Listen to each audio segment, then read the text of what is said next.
안녕하세요. 더필플랜트의 에레디스입니다. 오늘은 많은 분들이 궁금해하시는 24시간 식물 등을 켜놨을 때 식물에 문제가 생기지 않는지, 혹은 식물도 잠을 자는 시간이 필요하지 않은지에 대한 답변을 한번 해드리려고 해요. 사실 이 부분에 대해서 답변을 하려면은 식물의 광합성 종류에 따른 구분, C3, C4, CAM 식물에 대한 구분과 그 특징에 대해서 한번 먼저 얘기를 드려야 되는데요. 그 이전에 간단하게 한번 좀 어떤 사실에 대해서 얘기를 하고 짚고 넘어가야 될 것 같아요. 사실 많은 분들이 이제 식물도 잠을 자야 된다, 동물과 같다, 우리 인간과 같다, 생체 리듬이 존재한다, 뭐 이런 의견을 펴시는 분들이 많아요. 근데 이렇게 한번 생각을 해보죠. 우리 지금 위도가 높은 지방에 가면은, 북극 지방에 가까운 지방에 가면은 백야 현상이라는 게 있습니다. 백야 현상은 뭐냐?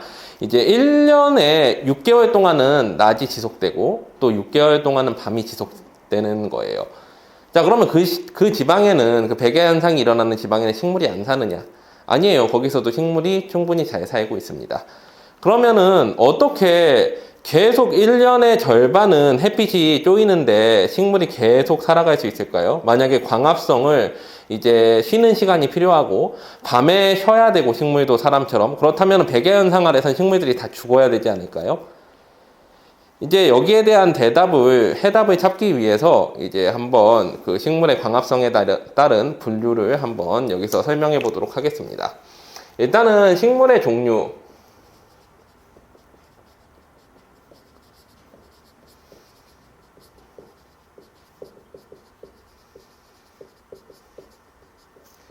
식물의 종류를 한번 얘기를 해보도록 할게요. 일단은 종류를 세 가지로 나누면, 첫 번째가 이제 C3 식물이죠. C3 식물은 지구상에 가장 많은 퍼센테이지를 차지하는 식물입니다. 여기에서 이제 C4 식물과 그 다음에 CAM 식물로 진화를 하게 됩니다. 사는 환경에 따라 가지고 이제 바뀌게 되는 거죠. 그래서 서식 환경을 보면은 주로 C3 식물은 온대 지방에서 자라는 식물이 많고, C4 식물은 대부분의 열대 지방에서 자라는 식물이에요. 그리고 CAM 식물은 사막에서 자라는 식물들이 이렇습니다. 자, 그래서 이거에 해당하는 식물 종류, 해당 식물들을 찾아보면은 대다수의 식물들이 C3 식물이고, 이제 그 외에 뭐 옥수수라던가 열대 관엽류, 몬스테라 같은 거. 그러니까 햇빛이 충분하면 잎이 되게 크게 자라는 이 식물들은 이제 대체로 C4 식물이라고 보면 됩니다. 그리고 그 외에 사막에서 자라는 선인장, 그리고 이제 뭐 다육성 식물들, 잎사귀가 이제 두터운 식물들 있죠. 이런 것들이 여기 들어가요. 그래서 우리가 사실 많은 분들이 식물을 키우는 데 있어서 이제 참고를 하는 식물들이 있죠. 예를 들면은 뭐 우리가 이제 그 열대관엽을 얘기할 때 이제 춘란이나 뭐 이런 거를 키우시다 넘어오시는 분들, 다육이나 이런 것들을 키우다 넘어오시는 분들이 되게 많아요. 그래서 이제 거기에서 얻은 지식을 이제 열대관엽류에도 이제 적용을 하려는 분들이 많은데, 사실 그거에 이제 차이를 좀 알고 이야기를 하셨으면 하는 바람이 있어서 요 내용을 또 찍게 되었는데, 한번 보시면 우리가 흔히 이제 많이 춘란, 나이 있으신 분들이 하시는 춘란은 C3 식물입니다. 물론 이제 풍란 계열은, 잎이 두꺼운 풍란 계열은 여기에 해당하고요. 다육이도 여기에 해당하죠. 그리고 몬스테라, 필로덴드론, 뭐 안스리움, 뭐 이런 것들은 전부 다 C4 식물 계열이에요. 광합성 특징이 다르고, 그 다음에 식물의 특징이 되게 달라요. 그래서 몇 가지 이제 또 차이점에 대해서 또 얘기를 해보려고 합니다. 일단은 어두울 때 이제 광합성을 하기 위해서 이제 우리가 암반응이라는 반응이 있고, 이제 밝을 땐 명반응이라는 반응이 있다라는 것을 이제 배웠을 거예요. 이제 뭐 학교 다닐 시절에, 학창 시절에. 근데 사실 정확히 말하면 명반응, 암반응 다 사실 C3나 C4 식물들은 낮에도 가능히 합니다. 즉 계속 빛이 비치더라도 24시간 광합성 반응이 가능해요. 그런데 이제 광합성, 그러니까 C3 식물은 낮에 명반응, 안반응이 가능합니다. 밤에는 또 안반응을 하겠죠. 그 다음에 열대 식물들도 낮에 명반응, 안반응이 가능하고요.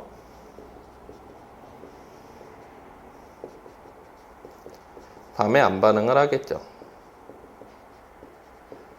이 안반응이라는 게 이제 그 이산화탄소를 고정시키는 그런 작업인데,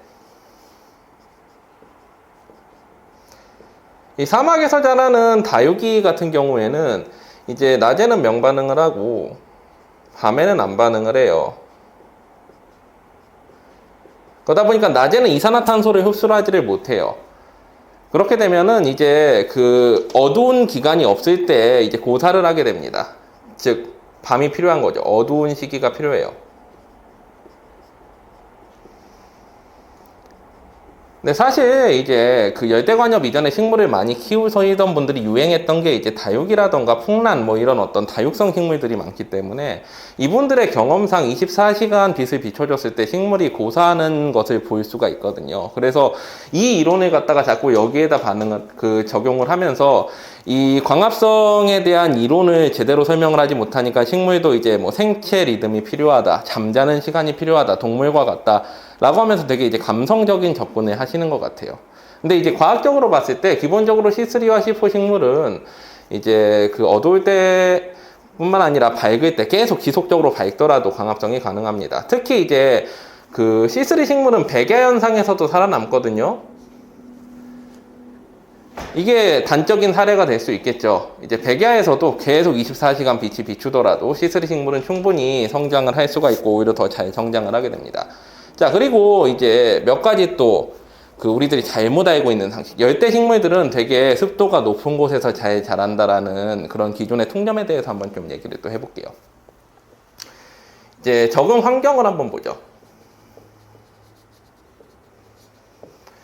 자, 기본적으로 C3 식물은 온도가 이제 높지 않은 환경, 그러니까 저온, 다습한 환경에 적응을 했습니다. 이거는 무슨 얘기냐? 습도가 높을수록 더 유리하고요. 그 다음에 온도가 낮은 데에서도 적응을 할 수 있습니다. 그래서 대부분 한대지방까지 해가지고 이제 추운 지방과 온대지방에서 사는 곳은 식물들은 대부분 이제 C3 식물에 해당해요. 그리고 이제 C4 식물 같은 경우에는 고온, 건조한 환경에, 그리고 C4 식물은 고온, 그리고 건조한데 어떻게 하냐면 더욱 건조한 환경에 적응을 했어요. 그러니까 이론적으로 봤을 때 몬스테라나 필로덴드론이 다습한 환경에서 잘 자란다는 건 우리가 C3 식물을 키웠을 때 반응하는 걸 보고 일반적으로 느끼게 된 통념을 C4 식물에 적용하게 된다는 거죠. 그래서 사실 물론 뭐 C4 식물이라고 해도 식물 계열에 따라 조금씩 다를 수도 있겠지만 대체적으로 C4 식물은 습도에 크게 그 영향을 받지 않는다는 거예요. 오히려 우리가 키우는 일반적인 식물들, 대다수의 식물들이 이제 다습한 환경에서 잘 자라기 때문에 그거를 이제 영향을 받는다고 생각하는데, 즉 이 이야기는 뭐냐? 습도는 크게 상관이 없다는 거예요. 어느 정도 있겠지만. 자, 그 다음에 또 하나 더 우리가 이제 많이 착각하는 것 중에 하나. 이제 몬스테라가 음지식물이다, 반음지식물이다 라고 생각하는 통념에 대해서 한번 깨보도록 할게요. 일단은 광량. C3 식물은 광푸화점이 낮습니다. 무슨 얘기냐? 어느 일정 이상의 높은 광량을 주게 되면은 더 이상 광합성량이 늘어나지 않아요. 근데 C4 식물은 광푸화점이 높습니다.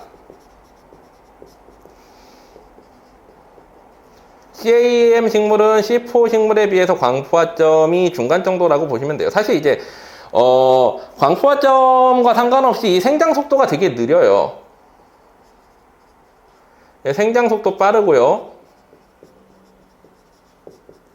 생장 속도 중간이고요.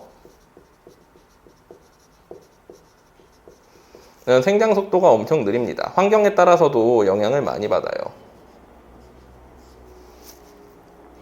자, 그래서 이런 특성들 때문에 어떻게 해야 되냐? 광량은 최대로 유지하는 게 좋다라는 겁니다.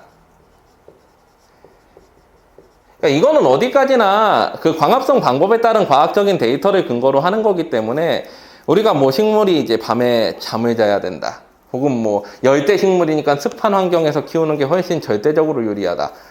뭐 이런 거에 대한 어떤 통념, 우리가 알고 있는 그런 것들에 대해서 이제 과학적으로 좀 반박을 해보는 거예요. 많은 분들이 너무 그거에 대해서 이제 신뢰를 하시고, 또 제가 이제 24시간 광합성 시킬 수 있다, 식물등 켜놔도 크게 문제 안 된다 했을 때 그거에 대해서 반발하시는 분들이 워낙 많고, 또 습도 크게 상관없다는 거에 대해서도 이제 반발하시는 분들이 너무 많고, 광량 최대로 유지해야 된다에 대해서도 반발하시는 분들이 너무 많아서 과학적으로 하나하나 좀 입증을 해보려고 하는 겁니다.